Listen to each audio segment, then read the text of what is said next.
Le long du fleuve, sur le Haut-Maroni, de grands changements sont visibles au sein même de tous les villages amérindiens. Le service public de l'électricité est en cours d'installation. Mowgli Pleike a travaillé pendant près de 4 ans dans le solaire. Actuellement, il est employé par la communauté des communes de l'Ouest guyanais en tant que médiateur énergie, en partenariat avec le PRME, le programme régional de la maîtrise de l'énergie.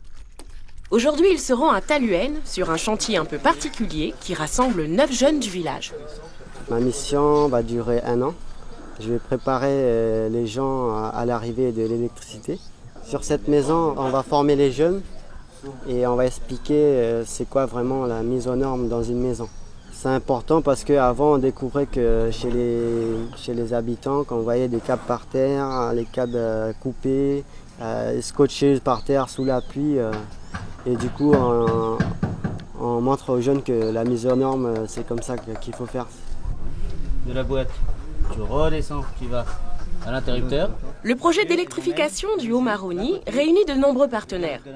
La CCOG, la région Guyane, le Conseil général, la commune de Maripasoula, l'ADEME, EDF, le parc amazonien de Guyane, ainsi que l'association Kuala Faya. Ces 2 dernières structures sont particulièrement impliquées dans le chantier qui est en cours. L'enjeu de départ sur ce projet, c'était le fait que le service d'électricité arrivant dans les différents villages, pour que les habitants puissent être desservis après le compteur, il fallait qu'ils puissent avoir une installation électrique intérieure qui soit à la norme et en sécurité pour eux. Donc l'idée d'avoir une maison témoin, c'était d'avoir un peu un démonstrateur. Alors les maisons témoins, donc avec une maison dans chacun des 5 villages électrifiés, c'est une première phase. La seconde phase, c'est celle de la professionnalisation. Ricardo Palemino est originaire d'ici même. Pour lui, dispenser cette formation est un véritable engagement qui a du sens. Je partage mon savoir-faire sur l'électricité. J'utilise des mots qui sont un peu plus courts, un peu plus résumés, parce qu'à chaque fois quand tu dis interrupteur, c'est pas facile d'expliquer interrupteur, mais au passé il y a toujours des solutions. Interrupteur et Pukato, ça veut dire couper l'électricité. Comme ça c'est plus facile pour eux. Je suis chez moi, je suis avec mes origines, tout ça, et on s'entend bien. J'ai appris toutes les installations comme les lumières et les prises, va-et-vient. C'est ça que j'ai aimé le plus. Dans le village, il y a plus de 100 maisons à faire. Moi, j'aimerais continuer là-dedans avec tous mes collègues là.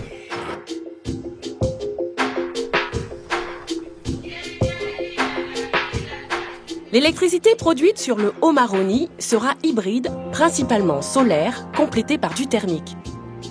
Ce type d'installation est innovant et adapté à la réalité de ce territoire. Mais pour que l'électrification du Haut-Maroni soit un succès, la maîtrise de l'énergie est un enjeu clé, surtout qu'au niveau solaire, des expériences passées ont déjà eu lieu à Kamopi et à Antekumpata.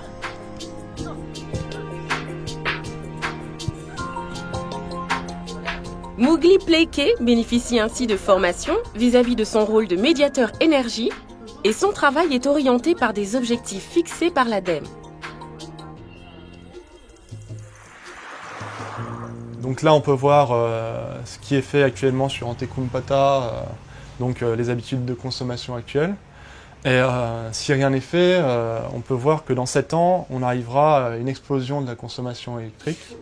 Et donc ce qui est ressorti principalement, c'est comme on voit ici, qu'on pouvait faire des grosses économies sur le froid et aussi en moindre mesure sur l'audiovisuel et électroménager.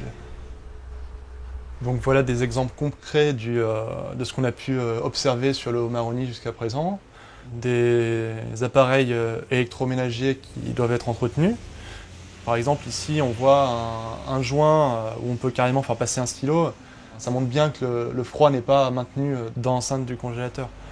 Et donc il est important de communiquer là-dessus et que les gens prennent conscience que s'ils entretiennent mal leur congélateur, déjà ils ont des aliments moins bien conservés et aussi une explosion de la consommation électrique.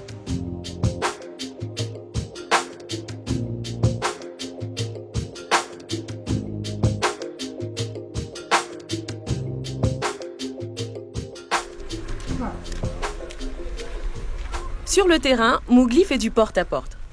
Après 6 mois de travail, il a visité près de la moitié des 300 habitations réparties entre Elae et Pidima sur le Haut-Maroni. Aujourd'hui, il rencontre un habitant de Twenke, son village natal où il réside actuellement.